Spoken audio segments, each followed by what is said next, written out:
பிரச்சனை அப்படின்னும் போது முன்னாடி போய் நின்று அவங்க அந்த பிரச்சனையிலிருந்து விடுபடுறதுக்கான வழியை நாம சொல்லுவோம்.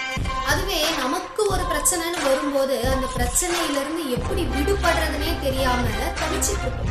அப்படி தவித்து கொண்டிருக்கும் நிலைமையில் இந்த வின்ஸ்டன் சர்ச்சிலினுடைய இந்த 4 வரிகள் உண்மையாவே என்னோட பிரச்சனையிலிருந்து வெளிக்கொண்டு வர உதவுச்சு, உங்களுக்கும் உதவி செய்யும் அப்படின்ற ஒரு நல்ல நோக்கில இந்த 4 வரிகளை சொல்றேன்.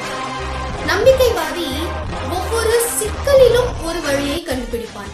நம்பிக்கைவாதி ஒவ்வொரு சிக்கலிலும் ஒரு வழியை கண்டுபிடிப்பான். அவநம்பிக்கைவாதி ஒவ்வொரு வழியிலும் ஒரு சிக்கலை கண்டுபிடிப்பான்.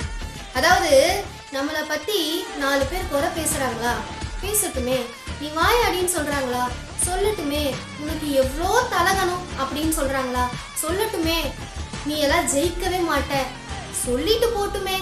நீ ஒரு அதிர்ஷ்டம் கெட்டவ, சொல்லிட்டு போட்டுமே. இதுல நாம கவனிக்க வேண்டியது என்ன தெரியுமா? குறை சொல்லாத வாயும் கடிக்காத நாயும் இந்த உலகத்துல இருக்கா? நாம கொஞ்சம் சிந்திச்சு பார்க்கணும். அதனால யார் எது சொன்னாலும் சிக்கலில் கூட ஒரு வழியை கண்டுபிடிப்பவன் சாமர்த்தியவான். நல்ல வழியில் கூட ஒரு குறையை சிக்கலை கண்டுபிடிப்பவன் அவநம்பிக்கைவாதி. நாம அவநம்பிக்கைவாதியா நம்பிக்கைவாதியா அது நம்ம கையில தான் இருக்கு.